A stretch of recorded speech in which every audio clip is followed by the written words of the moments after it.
تخيل نفسك وانت شحط كبير كده واحد نرفزك، فقمت مديله بالبوكس في وشه فمناخيره اتكسرت، فحضرتك دفعت له 10,000 جنيه تعويض مجازا يعني او قبل التعويض. الحكايه لسه ما خلصتش، دي لسه هتبدا. ايه الحكايه؟ يلا نبدا. يلا نبدا.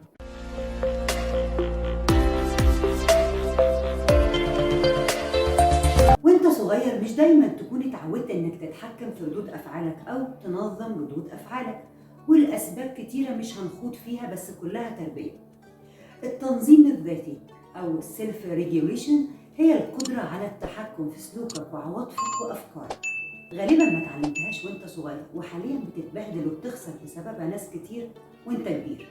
الخبر الحلو انها سكيلز او مهاره ممكن تتعلمها وانت كبير حتى لو فاتتك وانت صغير، ودي بتساعدك على إدارة كل المشاعر المزعجة زي الغضب وخيبة الأمل والتهديد العاطفي، وكمان هتحميك من التصرفات الهوجاء أو الهبلة اللي ممكن تطلع منك، أو بتخليك تفقد الثقة في نفسك بسبب تصرفاتك واللي غالبا ما بتبقاش عاجباك انت شخصيا.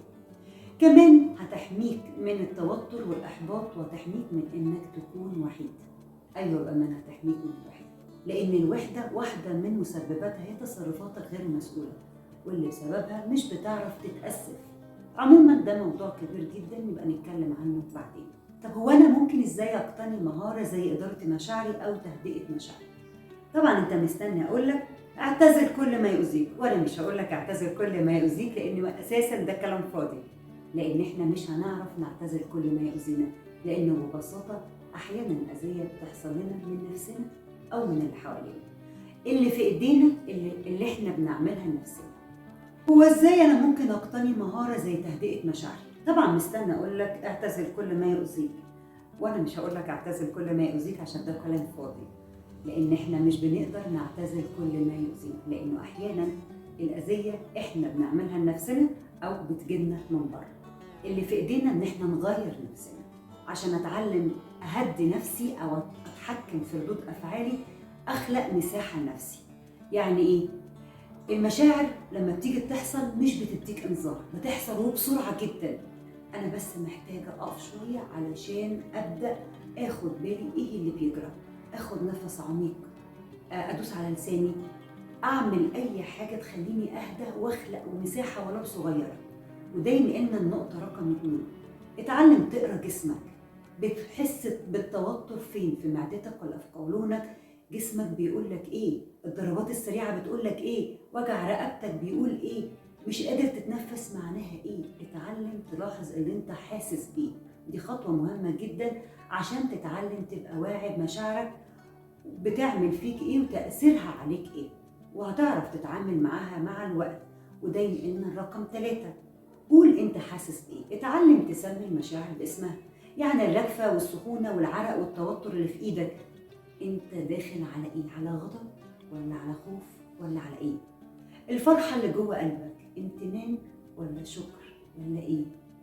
على فكرة انت ممكن تحس باكتر من مشاعر في نفس الوقت، يعني ممكن تبقى خايف وفرحان، تبقى محبط وفي نفس الوقت قلقان، حاجات كده مع بعض. كل دي عواطف محتاج انك تعبر عنها وكمان تفهمها.